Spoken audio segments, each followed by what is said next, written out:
Hello and welcome to Always Take Notes. In this episode, we speak to Ian Rankin. So Ian's the best-selling author of the Rebus books, a crime fiction series of 23 novels. He spoke to us about how he wrote his latest Rebus book, which is called House of Lies. It's out now. And as well as how he made ends meet as a struggling writer at the start of his career, including the odd jobs he juggled on the side, and his thoughts on why crime fiction sells so well. It was a brilliant conversation with some very amusing anecdotes as well, and we hope you enjoy it. Okay, so we're here at Orion Towers in London with Ian Rankin, who's kindly taken time to speak to the podcast. So, Ian, could you talk a bit to start off with about your kind of early interest in writing? When you were first interested in writing in general, perhaps writing in fiction? Well, it was very early. I was a compulsive reader, and where that came from, I don't know. My parents, kind of working class, left school at 15, didn't have many books in the house, but I was just fascinated by words and by pictures. So I started off with comics. It was the DC Thompson in Dundee produced all these cheap comics, which we didn't know at the time, but were affordable literacy and were the first rung of the ladder towards reading novels. So I would read lots of comics, but it wasn't enough even at that age, 7, 8, 9, 10. It wasn't enough just to read the comics. I wanted to create them. So I would get bits of paper and fold them in half and break them up into squares and have little stick figures. And I would create free gifts to put on the front. I would make little badges and things. And these were limited to one of each, and one copy of each comic. And I just did it in my bedroom for fun. And when I got into pop music, it wasn't enough to listen to pop. I wanted to be in a band, so I created a band in my head and on paper and wrote all their lyrics and designed their album sleeves. And all kids have this incredibly fertile, active imagination, and writers are just kids who refuse to grow up. Do you remember your very first piece of writing? Probably not, but it would have been a comic. I would have thought it would have been, a little bit of paper with maybe a football story or a war story, something like, or a story set in outer space. The first writing I had any success with was my first ever poem. I'd been writing song lyrics for non-existent bands, but when I was 17, there was a poetry competition announced in Scotland for people up to the age of 18, and I submitted a poem called Euthanasia, the mercy killing of the elderly. And it won second prize. How old were you then? I was 17. I won second prize. So that was me. By the time I got to university, I was a published poet. And you studied literature at Edinburgh University. Where, both at that time and subsequently, have you seen the relationship between the academic study of literature and the creative act of writing? Yeah, well, I mean, it's fraught. It's fraught. I mean, I was kind of lucky in a way. I think that I was at university at a time in the UK before creative writing courses were ubiquitous. There was, I think UEA would have been the only one back then. There was a writer in residence who would come to Edinburgh University, and if you wanted to, you could hand in work to them and they would comment on it. So I would do that. But there I was studying literature, thinking I was going to be a professor. I was going to teach literature, and in the margins of my life, I would write stories and books that a few people might want to read. And I was supposed to be doing my PhD on Muriel Spark, the Edinburgh novelist, in the mid-'80s, and I thought, what would Muriel want? I've got 3 years of funding, 3 years of fixed funding to do this PhD. Would she want me to write a PhD that will be read by a few fusty academics, or would she like me to use this time profitably to try and become a novelist? Now, I didn't know her, so I just answered for her. And her answer to me was, Ian, use these 3 years to write novels. So I wrote 3 novels in 3 years and never did quite finish the PhD. But the third of the novels was the first Rebus book, first Inspector Rebus book.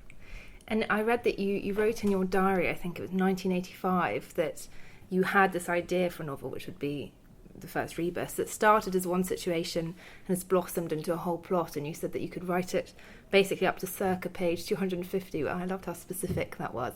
What was that situation that prompted that whole idea for a book? It was, I remember it well. I was sitting in my student digs staring at the gas fire, and I just got the notion of this guy who was being tormented, teased by little messages that were being sent to him, picture puzzles. A rebus is a picture puzzle that were being sent to him by someone from his past. And I scribbled down that note straight away and said the main character may be a cop. And I wrote about 3 pages of notes that first night, and I thought that's enough for a novel. And it felt to me like it could be it actually wasn't a 250-page novel. I think it was about a 180-page novel. It turned out it was very short, as crime fiction was back then. But yeah, it just presented itself to me, almost fully formed, which was it's always exciting when an idea comes to you like that. And what were the mechanics of getting your first novel published in terms of agent, publisher? How did you go about that? Well, I'd had one book published before Rebus. I did the book called The Flood. And now, I'd written I told you I wrote 3 books in 3 years. The first book was called Summer Rites, Rites, and was my attempt at a literary novel, but also a comedy of manners. It was set in a posh hotel in the Highlands of Scotland. And I had come second in a short story competition, and the winner, Ian Rankin Smith, was quite a well-known writer, and his publisher was Galanx in London. So I badgered him, and he eventually got me an introduction to Livia Galanx, who ran the company. So I sent the manuscript of Summer Rites off to her, and she sent it back, and she said, the first 2/3 are interesting and good, but the last third needs a lot of work. And I thought, what does she know? I've written a great Scottish novel here, she just can't see it. So I refused to change a word of it, and nobody published it, and it just went into the bottom drawer. The next book was called The Flood, and that was a literary novel set in the village where I grew up in Fife. And that I sent to a small publisher that was just starting out in Edinburgh called Polygon. And Polygon was actually owned and run by Edinburgh University Students' Association. And they had a very early hit with James Kelman's first novel. So they were looking around for the next generation of writers, and they took a punt on The Flood, my first published novel. They published 200 hardback, 600 paperback. It didn't sell out, but it got the interest of an agent, and the agent said to me, what are you doing now? I said, well, I'm working on a crime novel with a guy called Rebus. And she took it to 6 London publishers, and the first 5 turned it down. I know this because I've got all the correspondence. I've kept everything. And the 6th, Bodley Head, said yes. And it was a complete failure in terms of sales and people noticing it. It got reviewed hardly at all, didn't pick up any prizes, sold very few copies. But in those days, if a publisher liked you, they would keep you around. And so I did another book and another book and another book, and slowly but surely things picked up. Crime as a genre, was it to do with Alan Massey telling you to, write crime because you won't get the kudos but you'll get the cash? Was that an influence for why you chose the genre? Why crime? No, he said that afterwards. He said it when the book was published, Noughts and Crosses was published, and it went into the crime section in the bookshops, and I was horrified. I didn't want to be in the crime section, I wanted to be in the literature section, beside Muriel Spark and Robert Louis Stevenson. And so I would actually take it out of the crime section and put it in the literary section of the bookshop, and then go back the next day and find it back in the crime section again. And I said to Alan Massey, who was the writer in residence at Edinburgh University at that time, and had been very helpful to me. He was the guy who introduced me to the guy who became my first editor at Bodley Head, because Bodley Head published Alan Massey at that time as well. And he said to me, I said to him, look, I seem to have become a crime writer by accident. And he said, well, you may not get the kudos, but you might get some cash. And I thought, well, that'll do me. Working class kid. I know which I'd settle for. I'd rather have the cash than the kudos. So maybe I'll just keep writing these books. So then I started reading crime fiction, because I really hadn't read any crime fiction until then. And I liked it. I liked the sense of place. I liked the characterisation. What were you reading? It started off, it was Ruth Rendell, because her latest book was just out. Live Flesh was her latest book, and it was advertised widely. I thought, okay, I'll pick that up. And then, having read that, I went back and read some of her earlier ones. P.D. James I picked up, of course. Reginald Hill. I liked his books. My wife was my girlfriend at the time, now my wife, she was a big fan of Reginald Hill. The Americans. When I started to read American crime fiction, that really appealed to me. I liked the muscular style, I liked the urban settings, and I liked the sense of doom. And also the sense that you can have lots of loose ends in American crime fiction, it seemed to me. And not every loose end had to be tied up. And eventually a couple of writers became a big influence on me. One early one was Lawrence Block, and then James Ellroy. With Ellroy, it seems, had this very disrupted youth and young adulthood himself, and perhaps and he's written that book about trying to find out who killed his mum and things like that.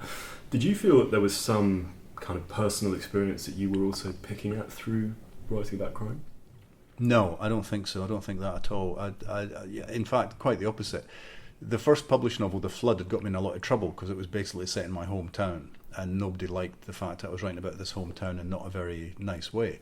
Some nasty characters were in the book. So Rebus was created as a defence mechanism. I thought nobody can see 24-year-old PhD student Ian Rankin in this 40-year-old cop who left school at 15.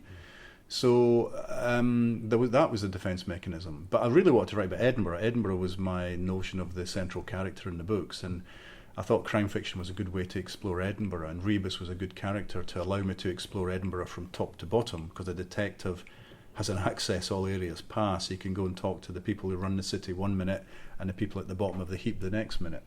So he was very useful to me as a means of showing people Edinburgh from top to bottom. You've talked about how, you as a student you used to drink in the Oxford bar and you would see coppers there sometimes. Was Rebus ever based on any conversations you heard, or a particular policeman that you'd see there? I've met plenty of cops down the years who've said either they are the basis for Rebus or that they had someone like Rebus in the station with them. Not just Edinburgh cops, but cops all over the world go, we used to have a guy like him. A guy who just pushed it, kept pushing it, kept bending the rules. Is that what you wanted, to have that kind of universal? Yeah, well, I wanted a maverick. I mean, I wanted someone who wasn't a goody two-shoes. I wanted a complex character, someone who might cross the line and you're always wondering if he might stay the wrong side of the line. He was based on a lot of these American detectives and private detectives in the books I was reading. Matt Scudder is an ex-cop who's now a private eye. He's in a lot of Lawrence Block's books, and there's a lot of, he's an alcoholic to the extent he doesn't drink anymore, and I think I took some bits of Rebus's personality from him. But no, Rebus pretty much jumped fully formed into my head and wasn't like anybody I knew or anybody I'd met. And do you think crime fiction today, I mean, you alluded to how the rules were a bit different when you started out. Is it fundamentally different, or regarded as a kind of different thing, and post The Wire, post the huge takeoff of the genre? Do you think you're operating in a different field? I don't think it's got much to do with The Wire, but I do think there's been a lot of changes. I think a lot of writers who a generation or two back would have wanted to write literature or be thought of as literary authors see no problem writing crime fiction now, because if like me, you think crime fiction takes on the biggest moral questions available to us. Why do we human beings keep doing terrible things to each other? Good and evil, moral responsibility, all that, political intrigue, what's happening in politics, what's happening in commerce, what's happening in the corporations, who's lying to us and why, who's manipulating the media, who's manipulating the facts. This is meat and drink to crime writers. And it takes you back to some very big moral questions about how far you would go if you were pushed to protect your loved ones, for example. Say someone breaks into your house and is going to kill your partner or your kids or whatever. Would you kill them first? Big questions. And crime fiction takes that on, and always has done. But I think a younger generation of writers have come along now who are bringing literary chops, in the American phrase, to the genre. So it's not anymore about obscure poisons and games of billiards and vicars with something to hide, and this very polite middle England, pastoral England that gets shaken up by murder, but because of nice polite people, a Miss Marple or a Lord Peter Wimsey, everything goes back to normal at the end because they solve the crime. It's much messier than that, it's more urban than that, and it's very much dealing with the problems that are happening to us right now all around us, but written very with a great deal of style. Crime fiction now outsells any other type of fiction, apparently, as of 2018. Do you think, what would you attribute that surge in popularity to? Would you say it was all the kind of issues politically and socially that we're dealing with? I think it's everything I've just spoken about. I think, crime fiction gives you the whole package. If you want escapism, you can get it in crime fiction. If you want to confront big moral questions, you can get it in crime fiction. If you want to find out about parts of the world that you don't know anything about, go to the crime fiction. You want to find out about Barcelona or China or Australia, get the crime fiction. You'll get a sense of place, you'll get a sense of the culture, you'll get a sense of what social issues they're dealing with, their past, their present, their potential future. You'll get a roller coaster ride of a book, so you won't know that you're learning all this stuff. It's not that we're pontificating, we're not lecturing you, we're giving you a great story, but in the midst of that great story, all this other stuff is happening. You're getting to explore new worlds. And so I think it's a complete package, and I think that's part of it. a large part of it. So, it is escapism, it is fantasy. In real life, murders aren't always cleared up. We don't always get justice. In crime fiction, we mostly do, because readers kind of demand it. They demand that extensive closure that the real world doesn't provide. And that's why crime fiction wasn't taken seriously for a long time, especially in the UK, was that it did seem like a construct. But now the writers that are coming along are going, well, we're going to leave our books a bit messy. We're not going to clear it all up. And readers are aware now that when when your Miss Marple or your Lord Peter Wimsey or the modern day equivalent solves the crime, nothing goes back to normal. The village doesn't go back to being normal because the world has been shaken up irreparably by the crime. And House of Lies is all about deception, as the title suggests, and it's just been published this month. Was that reflecting the kind of political situation that we're seeing at the moment, particularly in the US? It's funny, a few folk have said that to me on Twitter. They've gone, oh, it's really about the White House, ho, ho, ho. No, it's about deception. It's about the lies that cops used to be able to get away with a generation or two back. The way they could manipulate the media. Not everybody had a phone that could take photographs, so that you couldn't have evidence. There was no CCTV, so you could get away with stuff back then in a way that you can't get away with stuff now. And people would just routinely lie and get away with it, whether they were the good guys or the bad guys. And I was very interested in that notion of this House of Lies. And the big house is what the police in Edinburgh always used to call the headquarters. So in some ways it's this kind of notion that within this police force a lot of stuff was being covered up, and the the civilians weren't getting told the truth.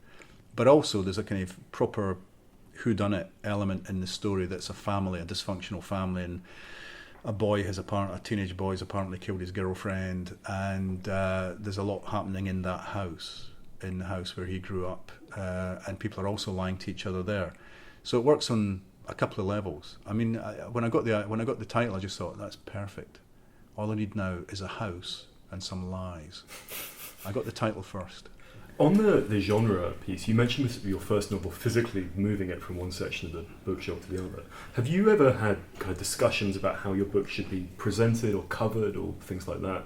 And I think with this about John le Carré, who, if you look at the way his early stuff, foil covers look like Tom Clancy, but now is published in these very refined editions. Have you had that kind of discussion? Yeah, I mean, that was a big breakthrough, actually, was when, the early books were kind of guns and knives and dark and bodies lying in heaps and all the rest of it. They looked like crime fiction.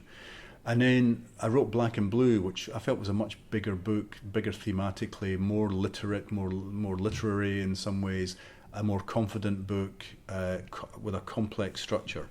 And my publisher, and it was Orion, where we're sitting just now, gave it a different look. It didn't look like any other crime novel on the market. The block lettering on the front, the colour, the colour they used, the font they used, it was a kind of moody black and white photograph, no people in it, no guns, no knives, no bodies. It looked like a literary novel. When was that published? So that would have been about 92. Okay. In fact, it might have been a lot later than that. I can't remember. And have you been with Orion for the whole? I've been with Orion since Orion's day one. So not my day one, but Orion's day one. I mean, it's one of those kind of, my editor, who took me to Bodley Head, then left Bodley Head and went to a small company called Barry and Jenkins. I went with him. Barry and Jenkins got swallowed up by Century. I went with him to Century. And then the boss of Century, Anthony Cheetham, got kind of kicked out in a putsch and started up Orion, and I went with him. So I've kind of followed people I like, and I've been with Orion for over 20 years now, because they've been around for over 20 years. You've talked about when with Knots and Crosses, when it was you were struggling to make money and you were worried about your publisher dropping you and whether you'd have to give up. Can you talk a little bit about how you overcame that struggle and those worries? Well, I mean, I was very lucky in the early days. My wife had a job and she was supporting me. She believed in me and she wanted me to be a full-time writer, so she was subsidising me for a while.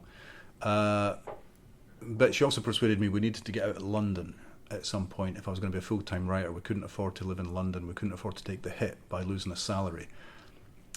So she said, let's go and live in France. So we went and lived in France in a ramshackle farmhouse with very little money. And suddenly I was getting a bit panicky, and I was having to write 2 books a year just to make enough money to live on, because the books weren't selling very well. And the publisher didn't want 2 Rebus novels a year, so I created this character, Jack Harvey, a pseudonym, and wrote thrillers under that name for a little while till I was making enough money from the Rebus books. And it was kind of fraught. There were a lot of times when I thought I was going to be dumped because I was mid-list, as it's called, which means you're ticking over, you've got fans, you're selling a few copies, you're making a little bit of money for the publisher, but they can't get excited about you. They don't know if you're ever going to break out from that mid-list. And then Black and Blue came along, and I remember it vividly. It was towards the end of the year. There was a little teaser in the Times newspaper, and it said the best crime novel of next year is published next week. So that was like early January. I thought, who the hell's written that? And then I bought the paper the following week, and there was Marcel Berlin's, the crime fiction reviewer, saying Black and Blue is the best novel I'll read all year. And that was like the first week of January. And come November of that year, it won the Gold Dagger, which persuaded my publishers I knew what I was doing, persuaded me that everything was going to be okay. And that was Rebus novel number, 8 or 9, I think? So it was a long way into the series. And suddenly I thought, okay, I know what I'm doing. They know that I know what I'm doing. And that, although Black and Blue wasn't a bestseller, it didn't hit the top 10. The next book, I think, did. It got 1 week in the top 10. And the book after that, I think, got to number 1. Are rewards big, important markers in You mean prizes, literary Yeah, prizes and stuff? yeah. I think they're really useful when you're young, because it means somebody believes in you. Somebody thinks you're doing okay. I mean, winning a Gold Dagger was huge for me. It wasn't financially huge. It just was a huge thing saying, yeah, you keep going. You're good at this. You really are good at this. Don't give up. Because, I thought at times, oh, maybe I'll try and write something different. I'll try and write horror. Seems to be a market for horror. There's a market for sci-fi. I mean, I wanted to be a writer, but to be a full-time writer, I would have moved away from crime fiction if the Rebus books weren't going to sell. I had a family to support by that stage. First son had come along, I think, by that stage. So yeah, prizes. I mean, they still are. It's nice to get. It's always nice to get prizes, and it's nice when crime fiction. Whenever a crime writer gets himself longlisted for the Booker Prize, we all go, yay! We got. Crime writing community is a very supportive community, not like the literary community, not backstabbing. Very supportive community. I mean, someone like Lee Child, for example, a billionaire bestseller, is always writing blurbs for first-time novelists to try and, saying how good they are, giving them a leg up, giving them a lift up, appearing at festivals and talking to journalists about new writers, young writers, giving quotes for books, all the rest of it. And there's a lot of that goes on in the literary genre, in the crime genre, that I don't see so much in other genres. Do you find yourself giving a lot of advice to young crime writers? And if so, what kind of advice do you give them, particularly in terms of overcoming that kind of financial struggle? Well, you know what? I mean, the industry has changed so much since I started that I don't know if I've got much advice I can give. I mean, people often say to me, do I get a publisher, a traditional publisher, or do I go self-publishing route? I don't know. Do I publish ebooks? Do I do ebooks, or do I try and get a traditional deal? I don't know. I've always just gone for traditional books. Some writers are making a real go of it with ebooks. They start off by selling them at £1 or giving them away for free, and in 2 or 3 books in, once you're hooked as a reader, suddenly you're having to pay $2.99 or $3.99, and they're making plenty of money off that. Festivals, the rise of festivals has meant that you spend a lot of your time not writing. As a full-time writer, you spend an awful lot of time marketing yourself, being a brand, but not actually writing any books. Can we talk about your non-writing jobs, which are quite eclectic, certainly from your Go on. bio? So, great picker, swineherd, punk, hi-fi journalist. Yeah. Could you tell us about that, but also about when, how much of that you were doing, how you fitted it around your writing, when you were able to, put the pigs down? Put the pigs down, bless them. I actually did kill a pig accidentally one time, which was the end of my career as a swineherd. No, that was a really short-term thing. When I left university in 1982, my girlfriend and I went to France and ended up working on a vineyard. And attached to the vineyard was a very small farm, and there were a couple of pigs, and we had to look after the pigs. So that was swineherd. How did you kill the pig? Oh, well, we trod the grapes in the old-fashioned way, and then at the end, all the lees, the pips and the skin is nutritious, so you're supposed to feed it to the pigs. But I was a bit drunk that day, so I left it. Next day I was too hungover. It had all been sitting out in the sun, so it started to ferment without me knowing it. So by the time I fed it to the pigs, it was fermented, and they got drunk, and they got so drunk one of them didn't make it. So I killed a pig by giving it an alcoholic overdose. That was the end of my That's a career great as a anecdote. swineherd. And so the great, but there's more in here though. The Hi-fi journalist. Well, some of those jobs were between being undergraduate and postgraduate. There was a year between undergraduate and postgraduate. So I was a taxman for a little while, just for a few months, just a very menial office job in Edinburgh. When I left university in '86, my wife was working in London. We got married, moved to London, and I got a job at Middlesex Polytechnic as a secretary in the National Folktale Centre. So we were collecting folktales, which was quite fun.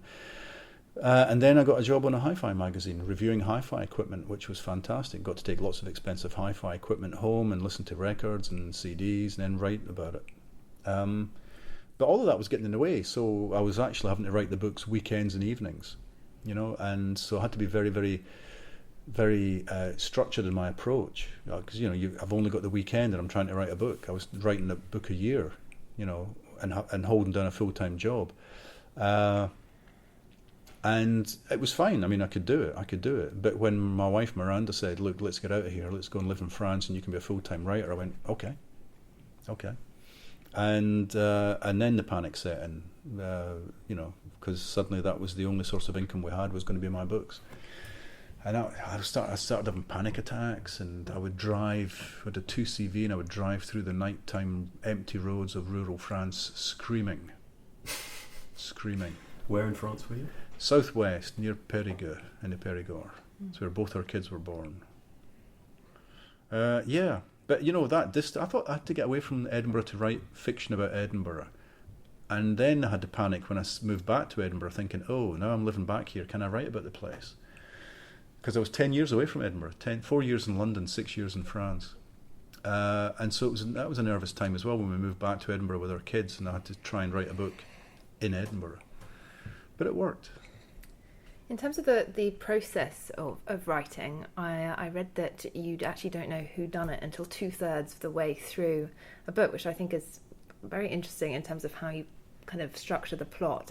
How can your own character surprise you in that way? Oh, lots of writers do this. I mean, I think people have got the idea that crime fiction it's like a diagram or it's like a puzzle, and you can construct it almost like a crossword or like a geometric shape. And you must know everything that's going to happen before you start writing it. You know the end and you work backwards. Most crime writers I've met don't. We work forwards. We start at the beginning with a crime and we don't know who done it necessarily. And we write the first draft knowing as little as the detectives, getting to know stuff as we write, and then working out who done it, who it must have been. And yeah, it's actually sometimes been the second draft before I work out who done it. I wrote a book called The Hanging Garden. I had no idea even by the end of the first draft who the killer was. But the book tells you. The book surprises you. And it seems to work for me every time. It's bizarre. You trust to the muse. You trust to the book. In one of the Rebus novels, I had a character who was an MSP, a member of the Scottish Parliament. I thought, well, this is useful. He'll be in the next 3 books. He was dead by page 50. And the book told me to do it. The book said, we don't need this guy. So I thought, well, who killed him? I don't know. So I've got another body and I don't know who killed anybody in this book, for God's sake. But it all came good in the end. It all came good. The book knows more than I do. The book, there's a secret shape that I can't see when I begin the story that reveals itself to me by writing the story. What do you tend to begin with in terms of the idea then? There's usually a theme I want to explore, that kind of question that I want to find an answer to do with, some moral question or some question to do with politics or social justice or whatever it happens to be. Maybe there's been a true crime, there's been something happened that I've read about in a newspaper or a magazine. I use that as the kind of starting point, and then everything else is fiction, and I just start to make stuff up. And I mean, with the new book, In a House of Lies, it was a story I read in Private Eye about the unsolved murder of a private eye in the southeast of England many years ago, which keeps coming up again. He was investigating links between corrupt cops and the criminal establishment, and he was hacked to death in a pub car park. And I thought, it just resonated. I thought there's a lot I can do with that. And when you're working at this relatively high cadence, so book a year or book, in some cases 2 books a year, how do you do that? How long does the first draft take? Do you handwrite, type? What's your kind of process from starting work on a new book through to getting to this stage? Well, I don't write 2 books a year anymore, and I don't even write 1 book a year anymore. I write 1 book every 2 years now because I'm highly successful and I can afford not to. And I'm slowing down as I get older as well. But the process hasn't changed much. I mean, for example, with this new book, I got the idea for it in January this year. Started penciling a few notes, but not too many. When I got the notion of where the starting point was, which was some kids finding the skeleton in a car in some woods, I thought, okay, that's the opening page or the opening scene. I just started writing. I got up to a place. We've got a place in Cromarty, a wee fishing village, and in the north of Scotland. I take my laptop computer with me. I go up there. There's no Wi-Fi. There's no TV. I sit down and I start to write. And I write every day. I write 7 days a week, and that's not changed really since I became a full-time writer. When I'm writing a book, I write very quickly. So I'll write 3,500 words a day, 7 days a week. In 5 weeks, you've got 100,000 words. And how many drafts will it go through? Well, the first draft is terrible. First draft is me just finding out what the hell this might be about. So I never show that to anybody. I don't show it to my best friends or my wife or anybody. It just does the plot work. And then everything else gets tidied up in the second. Well, it starts to get tidied up in the second draft. I'll tell you what makes it a quicker process is I do the research after the first draft. When I was young, I would do all the research before I started writing the book. And I could spend weeks researching haemophilia for a character. And then find when I started writing the book, I needed 2 sentences. So I'd wasted, in inverted commas, quite a lot of time. Now I wait till the first draft is written, then I do the research. And so by then I know what I need to know, not what I might need to know. So that speeds up the research process, miraculously. And actually to do the research, do you have people you find yourself going to recurrently for that? You know, cops or pathologists or people like that? Yeah. I mean, I've got a small cadre of professionals that I can go to for advice. I don't hang out with the cops. I don't want the books to become PR exercises for the police. I just go to them when I've got a specific question. I mean, I do hang out a bit with retired cops. They're quite fun. But nobody that's going to really give me a lot of information that's going to be useful to me with the books now. But, you know, once the second draft's done, then I might show it to my wife. And she'll pencil in the margins. This doesn't quite work. This is an information dump. What's happened to Rebus's dog? Why is he not going home and feeding it and taking it for a walk? All kinds of relevant stuff, good stuff. So then it gets edited before it goes to the editor. How do you deal with criticism now? Because you said with your first book you wouldn't take down any notes. Yeah, well, I don't like it. I mean, by the time the book comes to my editor here in London, my wife has edited it. I go, well, this is as good as it can get now, surely. And then my editor comes along and says, Ian, can you just add a bit more tension? And you go, where? And he goes, everywhere. You think, well, that's quite a big note. Let's discuss it. And I'll by that stage I will fight my corner, because I reckon I've pretty much got a book that works by that stage. It's a third draft minimum by the time they're seeing it. And I mean, In a House of Lies was quite a quiet, elegiac book when I was writing it. And then the editor said, can you put in a bit more pace and a bit more action? And so I did. So it's a slightly different book from the book I envisaged when I started. And we always talk with everyone on the podcast as frank as we can about money and writing. You've talked a lot about that. When did you start making big money from your work? And when did you start giving a third of it away? I mean, I give between. It's not always a third of my income goes to charity. I mean, it's between a quarter and a third, I would guess, in good years. When did I start that? I started that quite a few years ago. Big money. When did the big money come in? I don't know. I would have thought it would have been Rebus novel number 11, 12, 13 maybe. And what changed? I remember it well. I was in America on a book tour, and it was hopeless. It was cold and it was wet, and I was in a motel, and I think I was snowed in almost, and I think my event had been cancelled that night.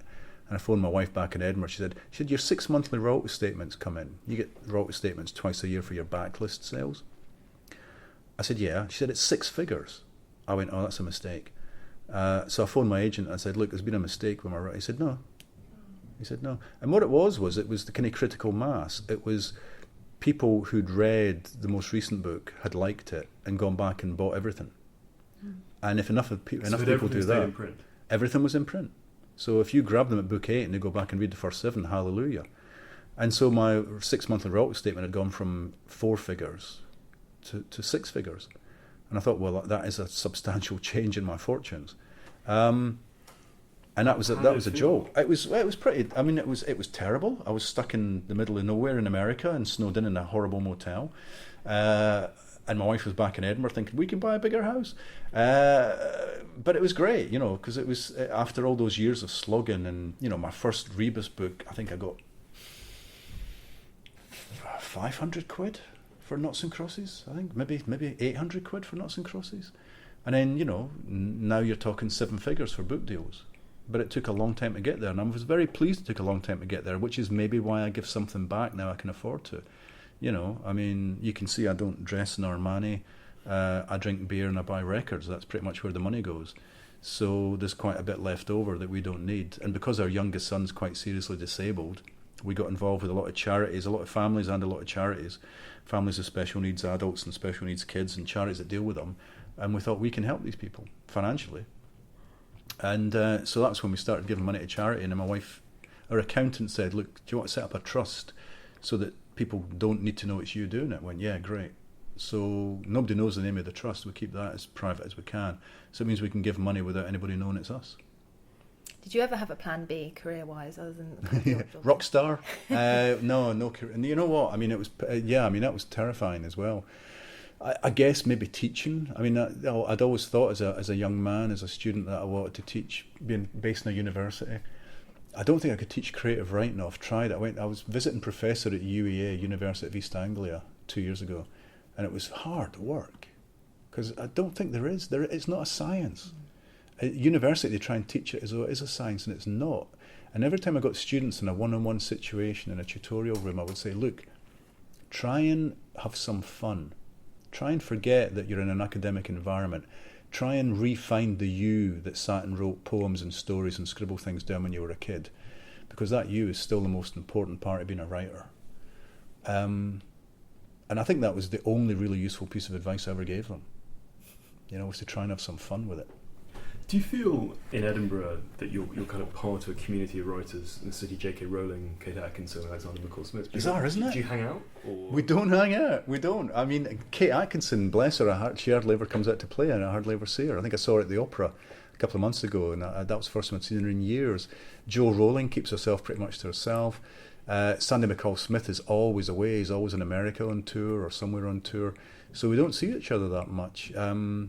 But I live 2 doors away from Alexander McCall-Smith, so I do see him from time to time. And Jo Rowling used to live round the corner. And there was the odd occasion when all 3 of us would be in the local cafe at the same time. So we would sit and chat. But it didn't happen very often. Would you talk about your writing? Well, no, we'd talk about the traffic and the weather mostly. But I mean, I was part of a group of writers who did used to meet fairly regularly in the Abbotsford pub in Edinburgh and then go for a curry. And Ian Banks was the kind of glue that held us together. And when Ian Banks died, we kind of stopped meeting up so much, which is a bit of a shame. I think we just couldn't envisage still doing that without him being there. Were you ever tempted to do the kind of Ian Banks thing and have 2 brands? The doing more literary stuff versus the... No, I mean, I did to the extent the Jack Harvey novels, I guess, were my second brand. Like he had added the M to do sci-fi, and I hid behind Jack Harvey to write thrillers, big fat airport thrillers. But no, I never quite went that far. You know what? I mean, I don't feel duty bound to write crime fiction. It's just that I enjoy it, and the themes I want to explore, and to me, can best be done in that genre. And as long as that's the best way for me to write the stories I want to write, then why would I do anything else? Do you ever feel lonely writing? Because obviously it's a solitary job. No. It's getting less solitary all the time. As soon as you step away from the computer now, you switch your phone and there's Twitter and there's emails and there's this and there's that. So many distractions. Do you care about the reception that tweets that you get from readers, if there's any criticism or? Well, I don't. I mean, bless them. I don't get too much criticism, but somebody did tweet me the day after the book came out and said there's a spelling mistake on page 75, which is always really annoying that these still get through the bloody net after all this time. So that'll be corrected, because I emailed my publisher and said, look, here's a spelling mistake. And they said, I will correct that in the reprint and also in the paperback. So that's good. No, most people are very nice when they meet you. They don't tend to want to tell you that your latest book is boring or bad. So I quite like that. I use Twitter almost like a diary. I can scroll back and see what I was doing on any particular day. I used to keep a page-a-day diary when I was young. That's one other piece of advice I used to give to young writers, was just try and write every day, and a diary is a good way of making you do that. My sister would give me these big diaries, big chunky diaries, and I felt I had to fill up every line. Even though nothing happened to me that day, I would have to fill up every line. What would you write about? Would they be observations of people? Yeah, all that kind of stuff. Lists of LPs I would buy if I had enough money, or TV shows I'd seen that night, or just wee scraps of poems and song lyrics and just anything. Just sitting and writing for the sheer joy of writing. And nobody ever saw them. I mean, they're tucked away. I've got them at home. But I did a thing called My Teenage Diary, which is on Radio 4, and it's Rufus Hound, the comedian, interviewing you with extracts from your teenage diaries. That was quite a cathartic experience. I did that year before last. Because it started with me age 13, listening to prog rock. Ended up with me age 19 at university, and my mum dying, and me joining a punk band. So it was quite... My teenage years were not without incident. Could you tell us a bit about your experience with adaptation, both for stage and for TV? Well, I've never been involved with the TV adaptations. I walked away from it. I just left them and got on with it. I've never watched an episode of Rebus on TV because I didn't want actors to replace the Rebus that was inside my head and nestling quite nicely there. I'd spoken to people, when it was first picked up for TV, I spoke to a few folk whose work had been adapted, like Colin Dexter, who did Inspector Morse. And he said, well, it will change the way you write about your character. And he had changed Morse in the books to be more like John Thaw, the actor, because he was so seduced by the performance. And I didn't want that to happen, so I thought, I'm never going to watch it. I'm not going to let an actor interfere with my Rebus. So I never written a script, never looked at a script, never watched it. Play was different. The play that's just come out was very different because I worked very closely with Rona Munro, who co-wrote it with me. And she's a proper playwright. I'm not. And we just sat and workshopped it, and she would say, so who is Rebus? And I thought, I'm not sure I've ever thought about it like that before, or if I've thought about it, I've never had to say it to somebody. So she would say, who is he really? Who is he? What makes him tick? What does he think when he wakes up in the morning? And so she got, very quickly, we got a deepening sense of the main characters, not just Rebus, but also Cafferty, the gangster, and Siobhan Clarke, the detective. And we did this triangular relationship that was going to work powerfully well on stage and get a little bit of depth that might not have come out in the novels. You say that you don't want a TV Rebus to interfere with your own character. Do you worry about it interfering with your readers? Well, yeah, because it's one of these things. I mean, I know it well. Once you've seen The Godfather, you can't read the book and not see those actors. Once you've seen One Flew Over the Cuckoo's Nest, you can't read the book and not see Jack Nicholson. It can be very frustrating. And people on Twitter will say things like, whenever I read a Rebus book, I see Ken Stott, who played Rebus latterly in the TV shows. Well, that's fine. If that's who you see, that's who you see. But there's plenty. It's not who I see. And there's plenty of other readers out there who wouldn't see Ken Stott either. They would have their own. And I never describe Rebus. I hardly ever describe him physically in the books because I want readers to put their own impressions there. I look at the world through his eyes, so I never really feel the need to describe him physically. I think probably in the course of 20 odd books, his eye colour is described once, his hair colour is described once, and his general height is probably described once. Have you ever done other bits of screenwriting or other kind of literary jobs you've been asked to do, or to punch up dialogue or things like that? No, I haven't. I mean, I've written treatments for films and TV shows that never got made, based on my own ideas. Yeah. The one thing I did do, I guess, in terms of adaptation, was take a character from the DC universe, John Constantine Hellblazer, which is a long-running comic book. And they contacted me and said, from interviews, we appreciate you're a big fan of comics. Is there any character you'd love to write about? And I said, yeah, I'd love to write about this guy, John Constantine, who's a private detective who just happens to deal with the supernatural. And so I did a 200-page graphic novel, a one-off 200-page graphic novel, working with an artist based on that. And some Constantine fans liked it and some didn't. Some felt it was pushing him too far away from the character he was in the continuing comics. But I had a hell of a lot of fun doing it. Would you do it again? Probably would. I've just got some very short comic coming out soon with a guy called Sean Phillips, who's a fantastic artist, for a collection that's coming out about World War I to commemorate 1918. And if they've asked lots of writers and artists to work together on 7 or 8 page comics that would have a view on what happened during World War I. That was fun. I like being pushed a little bit out of my comfort zone. So working with Rona on the play was pushing me out of my comfort zone. Working with a graphic artist pushes me out of my comfort zone. I like it when people say, can you do Index on Censorship recently said to me, can you do a non-Rebus short story set in the future about the death of the book? And I went, I'll give it a go, and I created something that they were very happy with. But it's all, but in the end of the day, and they say, well, why don't you keep doing that? Why don't you try writing you've written a story set in the future, why not try a science fiction novel? Nah, I'm a crime writer. That's what I like doing best. And this is your House of Lies is your 25th, I think. 22nd, 23rd, God knows. I've lost count. Rebus, will this be your last Rebus book? I don't know. I get asked that a lot when a new book comes out. Is this the last we'll see of Rebus? And I don't know the answer. It depends on me getting an idea for a story, a theme I want to explore, and a plot where he's the best character to be in the story. And that might not always be the case. It's been the case mostly, and it's been the case recently. I've not got anything. I've got no ideas for the next book. I don't have to write it, or I don't have to give it to the publisher until 2020.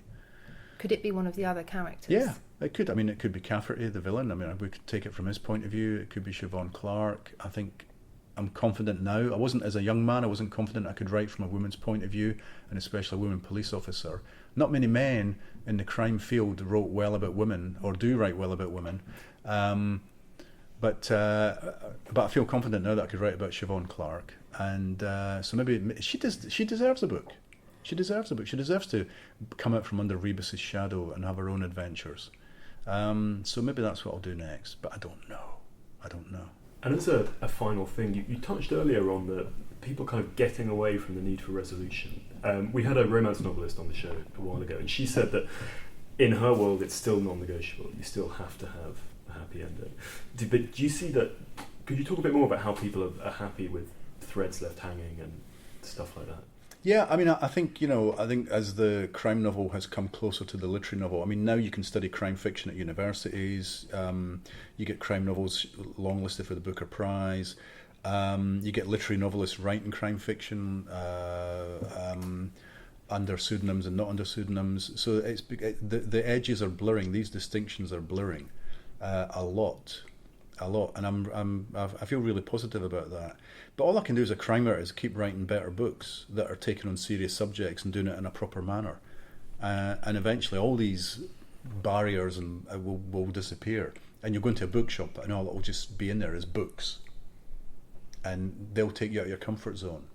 I love there's a bookshop somewhere, I forget where, but they sometimes wrap up books so you don't know what you're getting. You just pay £5 and you get a book. In London, or? No, I think somewhere in America, or some small indie somewhere.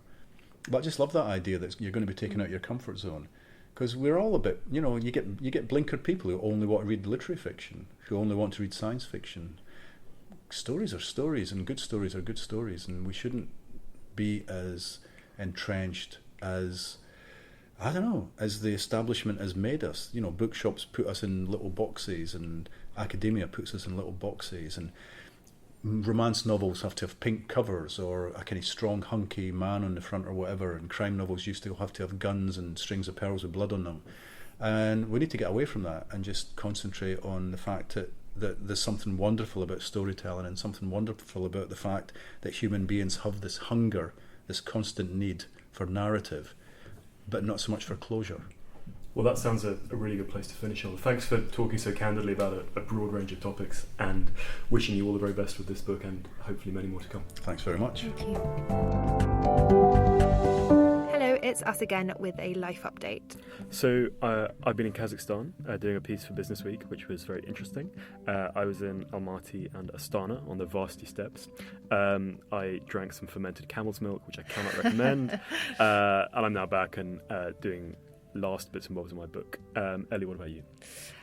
So I'm wrapping up my last week at GQ. The new issue of GQ is out now, in which there is a long read that I've done about a company called Vida, which is a company that basically offers virtual dating assistants for hire, for them to ghostwrite your Tinder messages, swipe for you, text for you, and it's bringing a whole... What level of success?